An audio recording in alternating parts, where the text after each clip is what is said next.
स्वागत है आप सभी का। चलिए दोस्तों, हम आप सभी के लिए लेकर आ चुके हैं अगली मॉक टेस्ट 14। जैसा कि आप लोग जानते हो, रेगुलर बेसिस पर दोस्तों आप लोग एक मॉक टेस्ट लगाते हो जो आपके एग्जामिनेशन के दृष्टिकोण से काफ़ी ज़्यादा महत्वपूर्ण होता है। दोस्तों इस मॉक टेस्ट में, आज के मॉक टेस्ट में काफ़ी ज़्यादा बदलाव किया गया है। क्यों किया गया है अभी वीडियो में हम आप सभी को बताते हैं। उससे पहले आप लोग पहला क्वेश्चन कीजिए। क्वेश्चन है 2020 ग्रीष्म ओलंपिक खेलों की मेजबानी द्वारा की जाएगी, यानी की जाने वाली थी। दोस्तों जैसा कि आप लोग जानते हो, ग्रीष्मकालीन बीत चुका है 2020 की। और दोस्तों 2020 ग्रीष्म ओलंपिक खेलों की मेजबानी कौन देश करने वाला था? आपका क्वेश्चन का कहने का मतलब यही है। राइट आंसर आप सभी को बताना है। साथियों इस क्वेश्चन का राइट आंसर हो जाएगा बी ऑप्शन, टोक्यो।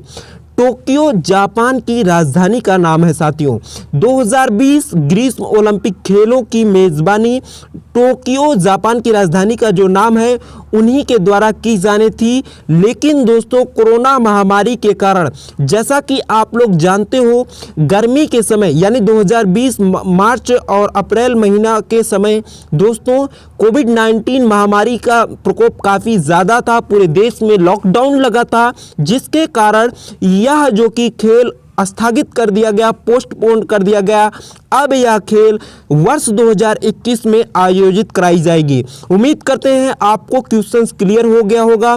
दोस्तों 2020 ग्रीष्म ओलंपिक खेलों की मेजबानी टोक्यो द्वारा की जानी थी। आइए दोस्तों अगले क्वेश्चंस की तरफ मूव करते हैं।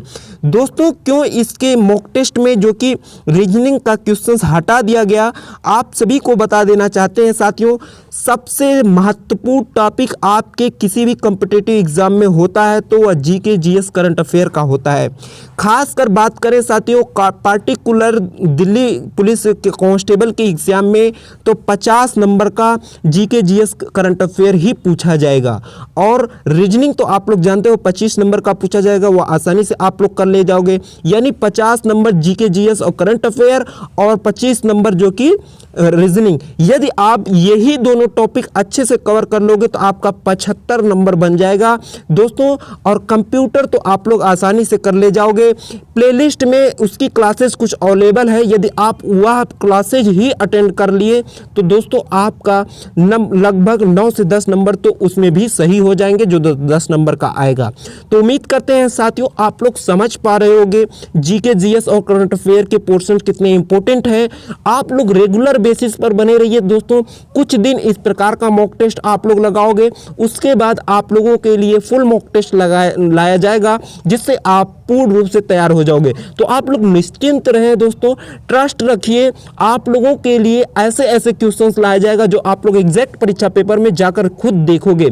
तो विश्वास रखो, रेगुलर बने रहो दोस्तों। यह देख पा रहे हो क्वेश्चन, कौन सी धमनी मानव शरीर में ऑक्सीजन युक्त रक्त को परिवहन नहीं करती? राइट आंसर बताना है। उम्मीद करते हैं राइट आंसर आप सभी का आ गया होगा। डी ऑप्शन है पल्मोनरी आर्टरी। साथियों cardiac artery, renal artery, hepatic artery, यह सभी ऑक्सीजन युक्त रक्त का परिवहन करती हैं, जबकि पल्मोनरी आर्टरी जो आपका होता है वह ऑक्सीजन युक्त रक्त का परिवहन नहीं करता। जी हाँ दोस्तों, राइट आंसर आप सभी का हो जाएगा डी ऑप्शन। उम्मीद करते हैं आप लोग समझ पा रहे होंगे दोस्तों। यह धमनी क्या करती है? पल्मोनरी आर्टरी क्या करती है आप सभी को बता दें, ऑक्सीजन रहित यानी जिस रक्त में ऑक्सीजन नहीं पाया जाता है उस रक्त को दाहिने निलय से फेफड़े तक पहुंचाती है। उम्मीद करते हैं आपको क्लियर हो गया होगा। क्वेश्चन है मनुष्य के नाखून के बने होते हैं, यानी मनुष्य के नाखून के बने होते हैं, किसके बने होते हैं? आपको राइट आंसर बताना है दोस्तों। यह क्वेश्चंस हम पहले ही करा चुके हैं, मोस्ट इंपोर्टेंट क्वेश्चंस है इसीलिए लाया गया है। डी ऑप्शन आपका राइट आंसर है केराटिन। आप सभी को बता दें साथियों, केराटिन एक प्रकार का प्रोटीन का नाम है। प्रोटीन का नाम है केराटिन। आप सभी का राइट आंसर साथियों डी ऑप्शन है। इसी का बाल भी बना होता है, इसी का नाखून भी बना होता है, और जो गाय भैंस का जो कि सींग होती है इसी की ही बनी होती है। उम्मीद करते हैं आपको समझ में आ रहा होगा। क्वेश्चन है हरे पालक में प्रचुर मात्रा में होता है, क्या होता है? राइट आंसर आप सभी को बताना है। ए ऑप्शन आप सभी का राइट आंसर आप लोगों को लग रहा होगा, लेकिन यह गलत है दोस्तों। यह भी आपका डी ऑप्शन राइट आंसर होगा। सभी विकल्प सही है साथियों। हरे पालक में प्रचुर मात्रा में vitamin A, vitamin B, vitamin C सभी कुछ पाया जाता है। उम्मीद करते हैं आपको क्लियर हो गया होगा। डी ऑप्शन राइट आंसर होगा साथियों। ऐसे कंफ्यूजिंग जो क्वेश्चंस होते हैं आप लोग जब परीक्षा पेपर में देखोगे तो ए ऑप्शन लगा दोगे दोस्तों। विटामिन ए नहीं दोस्तों, सभी विकल्प सही है। Vitamin A, vitamin B, vitamin C तीनों पाया जाता है। आइए दोस्तों अगले क्वेश्चंस की तरफ मूव करते हैं। अच्छा लगे वीडियो को लाइक कीजिएगा। जितने भी स्टूडेंट्स रेगुलर हैं नीचे कमेंट बॉक्स में कमेंट्स करें दोस्तों।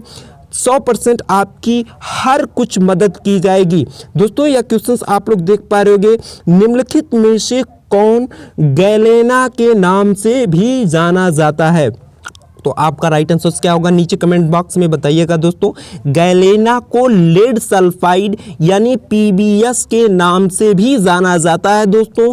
यह लेड का एक महत्वपूर्ण अयस्क है, यानी आपका सी ऑप्शन राइट आंसर है। उम्मीद करते हैं आपको क्लियर हो गया होगा दोस्तों। आइए अगले क्वेश्चन की तरफ। निम्नलिखित में से कौन सी एक मैग्रो वनस्पति है? मैग्रो वनस्पति कौन सी है आपको राइट आंसर बताना है दोस्तों। सबसे पहले आपको बता दें मैग्रो वनस्पति क्या होता है। मैग्रो सामान्यतया वे वृक्ष होते हैं दोस्तों जो उष्णकटिबंधीय और उपोष्ण कटिबंधीय क्षेत्रों में पाए जाते हैं, यानी ट्रॉपिकल तथा सब ट्रॉपिकल रीजन के में पाए जाते हैं। सी ऑप्शन आप सभी का राइट आंसर है राइजोफोरा। उम्मीद करते हैं आपको क्लियर हो रहा होगा दोस्तों। इतने इंपॉर्टेंट है ये क्वेश्चंस जो आप लोग देख रहे हो, बिल्कुल एग्जैक्ट परीक्षा पेपर में पूछा जाएगा, इसीलिए आप लोगों के लिए लाया जाता है। निम्नलिखित में से कौन सी एक दोस्तों, ये रिपीटेड क्वेश्चंस है, सॉरी दोस्तों। अगले क्वेश्चंस की तरफ मूव करते हैं। वायु गुणवत्ता सूचकांक, वायु गुणवत्ता सूचकांक क्या है आपको बताना है। उम्मीद करते हैं हर एक का राइट आंसर आएगा, बिकॉज ऑफ क्वेश्चंस में कुछ भी नहीं है। बी ऑप्शन राइट आंसर है साथियों। वायु की गुणवत्ता दर्शाने वाला एक पैमाना है वायु गुणवत्ता सूचकांक। सिंपल सा क्वेश्चन है, आपका राइट आंसर आ गया होगा। क्वेश्चन है निम्नलिखित में से किस पारिस्थितिकी तंत्र में बेंथिक क्षेत्र पाया जाता है? पारिस्थितिक तंत्र मतलब समझ रहे हो ना, इकोसिस्टम। किस इकोसिस्टम में बेंथिक क्षेत्र पाया जाता है आपको राइट आंसर बताना है। टुंड्रा इकोसिस्टम, वन इकोसिस्टम, जल इकोसिस्टम, मरुभूमि इकोसिस्टम, कौन सी इकोसिस्टम में आपका पाया जाता है? राइट आंसर आपको बताना है। उम्मीद करते हैं हर किसी का राइट आंसर आ जाएगा दोस्तों। जल पारिस्थितिक तंत्र यानी वाटर इकोसिस्टम पाया जाता है बेंथिक क्षेत्र। आप सभी को बता दें साथियों, जल पारिस्थितिक तंत्र के निचले भाग, एकदम निचले तल व तल छट में बेंथिक क्षेत्र पाया जाता है। इस क्षेत्र में पाए जाने वाले जीवों को बिंथोस कहा जाता है। आइए अगले क्वेश्चंस की तरफ मूव करते हैं। अच्छा लगे बेशक लाइक कीजिएगा, जिससे मोटिवेशन बना रहे। भारत सरकार की संपदा योजना से संबंधित है, यानी संपदा योजना जो भारत सरकार की है किससे संबंधित है आपको राइट आंसर बताना है। राइट आंसर आप सभी का आ गया होगा, उम्मीद करते हैं हर एक स्टूडेंट का। बी ऑप्शन आप सभी का राइट आंसर है साथियों, खाद्य संस्करण। खाद्य संस्करण से संबंधित है भारत सरकार की संपदा योजना। संपदा योजना साथियों वर्ष 2016 में प्रारंभ हुआ था।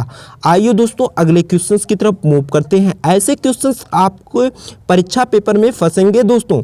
निम्नलिखित में से कौन समुद्र में असाधारण वीरता के लिए IMO अवार्ड से सम्मानित होने वाली विश्व की प्रथम महिला बनी?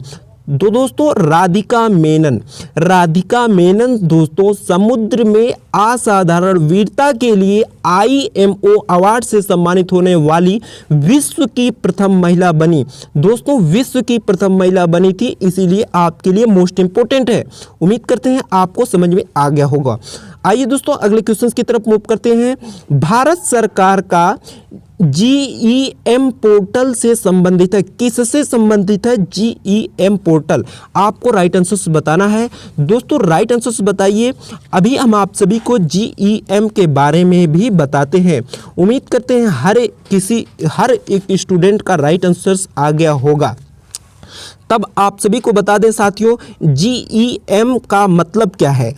गवर्नमेंट ई मार्केट प्लेस इसका फुल फॉर्म है। उम्मीद करते हैं आपको समझ में आ गया होगा। सी ऑप्शन सार्वजनिक खरीद से संबंधित है साथियों भारत का GEM पोर्टल। आइए दोस्तों अगले क्वेश्चंस की तरफ मूव करते हैं। दोस्तों क्वेश्चंस है, भारत सरकार द्वारा हाल ही में बनाई गई मुद्रा बैंक मुख्य कार्य क्या है? मुद्रा बैंक का मुख्य कार्य क्या है आपको बताना है। भारत सरकार द्वारा हाल ही में साथियों यह बनाया गया है और मुद्रा बैंक का कार्य क्या है आपको बताना है। साथियों इस क्वेश्चन का राइट आंसर आप सभी का डी ऑप्शन हो जाएगा। सूक्ष्म उद्योगों को ऋण व वित्त उपलब्ध कराना आप सभी का राइट आंसर हो जाएगा डी ऑप्शन। सूक्ष्म उद्योगों मतलब समझ रहे हो ना, माइक्रो जो कि इंडस्ट्री, छोटे छोटे जितने भी इंडस्ट्री हैं उनको ऋण यानी लोन देना और वित्त मतलब पैसे उपलब्ध कराना उनका जो कि मुख्य उद्देश्य है, मुख्य कार्य है मुद्रा बैंक का। आइए दोस्तों अगले क्वेश्चंस की तरफ मूव करते हैं। अच्छा लगे रहा होगा तो वीडियो को लाइक कीजिएगा। ये भी रिपीटेड क्वेश्चन है। अगले क्वेश्चंस की तरफ चलते हैं। भारत और बांग्लादेश के बीच किस नदी के जल के बंटवारे को लेकर विवाद है? दोस्तों भारत और बांग्लादेश के बीच नदी के जल के बंटवारे को लेकर एक विवाद है। वह कौन सी नदी है आपको राइट आंसर बताना है। तीस्ता नदी। सी ऑप्शन आप सभी का राइट आंसर है। दोस्तों आप सभी को बता दें भारत और बांग्लादेश के बीच तीस्ता नदी के जल बंटवारे को लेकर विवाद है। तीस्ता नदी भारत के सिक्किम और पश्चिम बंगाल राज्य से होकर गुजरता है और बांग्लादेश से होकर भी प्रभावित होता है। बांग्लादेश जो एक देश है, बांग्लादेश में यह नदी ब्रह्मपुत्र नदी में मिल जाती है। जी हाँ दोस्तों, ब्रह्मपुत्र नदी में मिलती है बांग्लादेश में यह नदी। उम्मीद करते हैं आपको समझ में आ गया होगा। क्वेश्चन से रियो शिखर सम्मेलन का संबंध है। रियो शिखर सम्मेलन का संबंध किससे है? राइट आंसर बताना है। आप सभी का डी ऑप्शन राइट आंसर है साथियों। जैव विविधता पर सम्मेलन यानी जैव विविधता पर सम्मेलन साथियों रियो शिखर सम्मेलन से संबंध है। आइए दोस्तों अगले क्वेश्चन की तरफ मूव करते हैं। नदियों में जल प्रदूषण के स्तर को द्वारा मापा जाता है, किसके द्वारा मापा जाता है? राइट आंसर बताना। दोस्तों किसके द्वारा नापा जाता है नदियों में जल प्रदूषण? आपको राइट आंसर हो जाएगा दोस्तों डी ऑप्शन ऑक्सीजन की विघटित मात्रा। नदियों में जल प्रदूषण के स्तर को ऑक्सीजन की विघटित मात्रा द्वारा मापा जाता है। डी ऑप्शन आप सभी का राइट आंसर है। आइए दोस्तों अगले क्वेश्चन की तरफ मूव करते हैं। उम्मीद करते हैं आपको हर एक क्वेश्चन क्लियर हो रहा होगा। क्वेश्चन से भारत का राष्ट्रपति बनने से पहले रामनाथ कोविंद किस राज्य के राज्यपाल थे? जी हाँ दोस्तों, सिंपल क्वेश्चन है लेकिन पूछ लेता है क्योंकि दोस्तों आपकी परीक्षा जो कि बहुत ही हाई लेवल की नहीं है, इजी टू मॉडरेट लेवल का ही क्वेश्चन उसमें पूछेगा। क्वेश्चन से भारत का राष्ट्रपति बनने से पहले रामनाथ कोविंद किस राज्य के राज्यपाल थे? आपका राइट आंसर क्या है? उम्मीद करते हैं हर एक स्टूडेंट का राइट आंसर आ गया होगा। बिहार के। क्वेश्चन का राइट आंसर बी ऑप्शन है। उम्मीद करते हैं आपको समझ में आ गया होगा। क्वेश्चन है भारतीय राज्य नागालैंड की आधिकारिक भाषा क्या है? आपको राइट आंसर बताना है। दोस्तों नागा ना कह देना, बी ऑप्शन बिल्कुल गलत हो जाएगा। आपका राइट आंसर क्या है आप सभी को बताना है। साथियों राइट आंसर्स ए ऑप्शंस है अंग्रेजी, यानी इंग्लिश नागालैंड का जो कि आधिकारिक भाषा है। भारतीय राज्य नागालैंड की आधिकारिक भाषा इंग्लिश है। उम्मीद करते हैं हर एक स्टूडेंट को समझ में आ गया होगा ए ऑप्शंस। आइए दोस्तों अगले क्वेश्चंस की तरफ मूव करते हैं।